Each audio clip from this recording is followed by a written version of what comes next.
What's going on, world? It's your homie SenseiRip, and I'm back again with another video.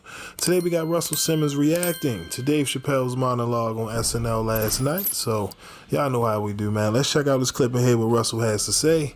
Make sure to leave your thoughts and comments down in the section below. Yeah, let's get right to it.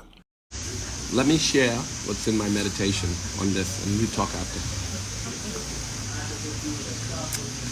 So I woke up this morning, and I got 3 copies of Dave Chappelle's words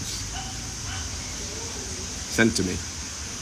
I went to bed. You know, I live in Bali a lot. Half my time is spent here in Bali. The other half the time I'm with you guys in the mess. But half the time I'm here. And so I don't see things at the same time you see them. So I saw Dave Chappelle's monologue on Saturday Night Live. Like, wow. It's loaded because, you know, I'm very sensitive to the Jewish community and to their pain. And so when I saw Dave say things that are hard to digest, I was like, wow, what they're gonna do, cancel him? So it became, and then I saw I saw Abe Foxman's letter about Farrakhan. The only media about Farrakhan's speech was Abe Foxman's letter that he wrote in the Wall Street Journal. Abe Foxman's the former head of the ADL. Anyway, I spoke to the minister a few days ago as well, at length, after his speech. And it was, you know, as always, you know, his honest impression of where we black Americans are and our relationship with the Jewish community and the world. And so it was more of the minister. Well done. Beautiful speech in its execution. And the words, some of them are very biting, but we'll talk about that another time. I love the minister. I say that often. People get upset. Many people are canceled just for saying they know him. Obama's like, I don't, you know, he's friends with the minister, but he had denounced him to be president. And everybody who hasn't denounced him, most have lost their jobs. Arsenio lost his job for 20 years. Anyway, that's another subject as well. So I spoke to the minister, and I had a good talk with him. But yesterday, again, and I've been speaking pretty regularly to the new head of the ADL. That man's name is Jonathan Goldblatt. And Jonathan is, you know, I really sympathize with him because he is doing everything he can to protect the Jewish community against any repeats of any of the atrocities that they have experienced in the past. And the more he can do, the best way to do it, it's always whether you could suppress an idea or whether you should invest. It's always, as in Israel, you know, people are afraid. Should they use force? Should they use love? Should they use a combination of force and love? These are the questions, you know, when you're trying to survive. How do you get your adversaries to love you and to allow you to exist? And how do you promote fairness so that you can exist for a long time, right? Because if you promote love, then there's a lasting partnership. And if you promote force, because that's all you feel is left, then you always got a potential for an uprising. So we go back to Dave Chappelle and his words. He talked about the power dynamic. And this is the issue in the bottom of all of it. If you look at my post, which I'm going to repost because it's so important, about my partnership with the Jewish community in every single industry. Jewelry, fashion, film, television, music, financial services. I mean, only because it was the white man was in charge. But the white man who was in charge of a lot of the industries more than pound for pound, very powerful, are the Jewish members of those industries, the Jewish community members. And they are the ones who've empowered not only me, but almost every black billionaire or black success story in these industries. It has been a Jewish partner that's empowered them. So when you say that, it's beautiful to see that the Jews are such great collaborators, but then it also leads to Well, why do you have to go to a Jewish member? Why can't you just do it? Well, because all industry requires partnership, and because they, in many cases, in financial service, in jewelry, and in fashion, well, not in fashion, but in the shmata business or the garment business, these are jobs left for the Jews by the wasps. Left for the Jews by the wasps. Entertainment is even dirty. Money is dirty. These are things that were given to them, and they turned lemons into lemonade. So it's their good fortune. It is their good fortune that they are successful in these industries. But it is also a curse, because it has been the nucleus of the critique of the Jewish community in various societies where they have been attacked for having success. It is cultural. It is in their religion and culture to fend for themselves and to be good merchants, businessmen. And it is cultural, something that we were robbed of when it comes to our most beautiful culture. We have reinvented ourselves, and we have made the most powerful culture in America and in the world. But that is not necessarily empowering. Although hip-hop is becoming more and more empowering, and the only success stories we have are coming out of hip-hop. And they're not only in hip-hop, they're taking their hip-hop power, as I did, and spreading it throughout other industries. But in general, the idea of empowerment for community is a core component in the Jewish community. Is why they have survived.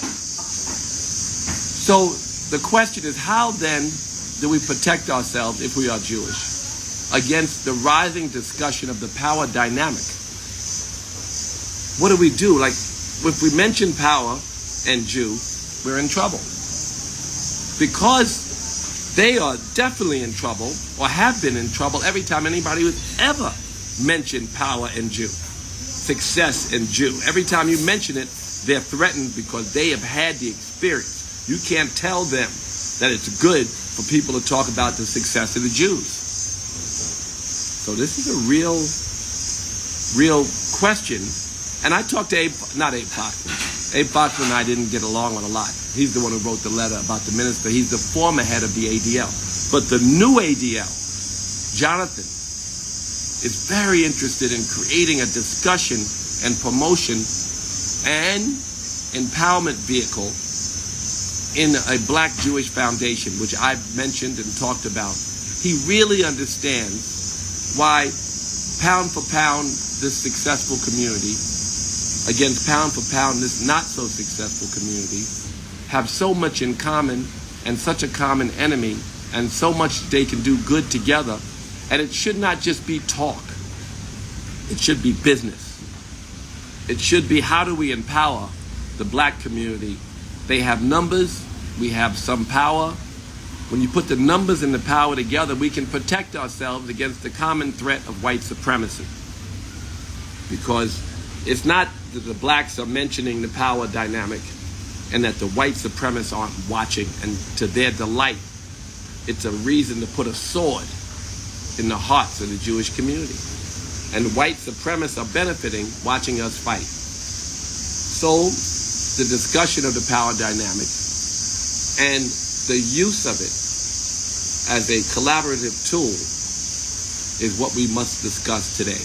We have to talk about a partnership between Blacks and Jewish that will uplift economically the Black community and will help them to empower their communities in the ways that Jewish people have empowered themselves.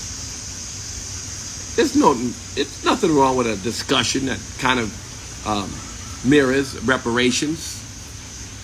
There's nothing wrong with, look, when we were trying to get in the music business, I'll give you a few stories. When we were trying to get in the music business and we had our music and we were the core and most powerful cultural dynamic, but we were starving because we didn't have distribution. It was the Jews who were allowed to be in the music industry who took their power and got us on the radio and got us in music in a more meaningful way. When I went to the jewelry business, because they asked me to go to work with Mandela, and I went to meet with him, and we talked about the Diamond Empowerment Fund. When I went back, of course, it was the Jews from the Oppenheimer family and all in the Jews in Africa, the Jews here, the Jews everywhere, wanted to help me build schools. And millions and millions of dollars were pumped into schools that educated, uplifted Africans. So that was the Diamond Empowerment Fund, but it was the Jews. And in America, it was the Jews who put me in the jewelry business. Simmons Jewelry, if you might remember, before your time. What I'm telling you is that there is a partnership, a collaboration, and that we have to find a way to discuss the dynamic, but not use it as a way to hurt the community, but they must help us use it in a way to uplift their community, not only economically, but in terms of their status and their appreciation of their presence in America.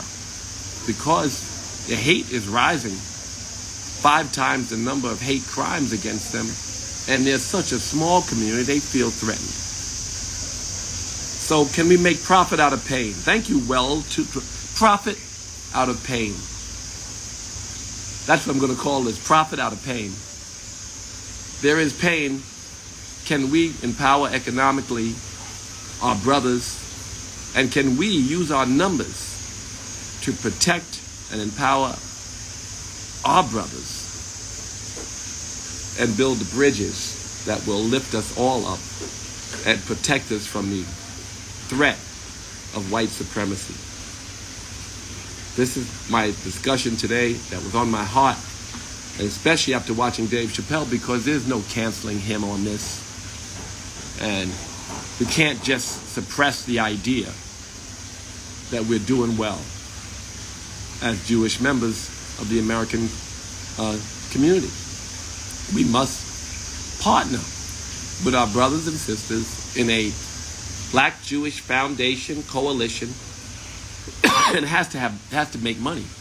It has to be, I told a story to Minister Farrakhan, and I told it the other day on this, the story, I told this to Minister Farrakhan 20 some odd years ago, about, and I told it to you, if you remember, I'm going to put up the old blog, or old talk.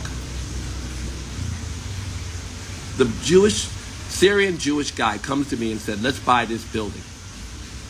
And I said, well, the building that sold our clothes, by the way, because there were many buildings selling Fat Farm. Must have been 2 Dr. Days, 2 Jimmy Jazz, S&Ds. There were so many places, high-end stores that sold high-end hip-hop clothes that were owned by the Syrian community, a small Jewish community in Brooklyn, owned all of these buildings and all this business on 125th Street in Harlem. I said the reason that they owned it is because the WASP didn't want them and the blacks couldn't afford them. It was just business. Let's buy this building, promote black-owned, and let everyone know that blacks didn't own the other buildings. So that seemed pretty tough on your cousin who owns the building next door. It's business. So we didn't do the building. I should have, because the building, of course, is worth a fortune now. But the point I'm making is it's business. If we want to make this world a better place, entrepreneurs are part of it. Entrepreneurs will clean up the stuff in the ocean and turn it into bricks and build buildings out of it. Entrepreneurs will make straws that are not made out of plastic but made out of some fabric that disintegrates. Entrepreneurs will save us from our horrific choices. Entrepreneurs will make meat out of test tubes instead of raising animals that destroy the planet. Entrepreneurs, business, business, business. So in the communities where we are more vegan, in the communities where we build ideas, in the communities where we are talented in various different industries, let us partner when necessary and let it make sense economically to everyone involved. Get the Robert Smiths and the Bob Johnsons and the next Kanye, and maybe even save and bring back Kanye and partner with our brothers and sisters and build up our communities. And it's kind of like reparations. It's not a handout. And again, the Jewish community needs your partnership. You have something of great value, your numbers, and something of great value, your culture and your creativity. So let's use that and partner with that and build a new reality. And also, let's protect ourselves against the angry mob of white supremacists that is growing as we speak. That's it. So I'm going to post my experiences with the Jews. I'm going to promote my experiences with the Jews. I'm going to build a coalition where my experiences with the Jews are a model for the experiences of other African Americans with their Jewish brothers and sisters. Because today, my friends in the Syrian community who came to my wedding in St. Bart's, who go there every year still, and who have been 50 to 75 families who've been uplifted by our partnership, they have had great experiences, and they can testify to what great partnership. Oh, my brother, come on with me live. Brother, you are a perfect Jewish businessman. Burrell Solomon, ask the request to come on live. Let's have a talk. Let's talk about the empowerment of blacks and Jews through partnerships. You would be a great partner to join our coalition. Let's go, he says. So how do I get you on here? Can't you press to try to go live with me? Maybe not. All right, so it's long enough already. People don't want to listen too much. But just know that we must build a partnership and a coalition for the future. Not to judge or cancel, especially when we talk about the power imbalance. Let us just acknowledge it and use it to lift us up.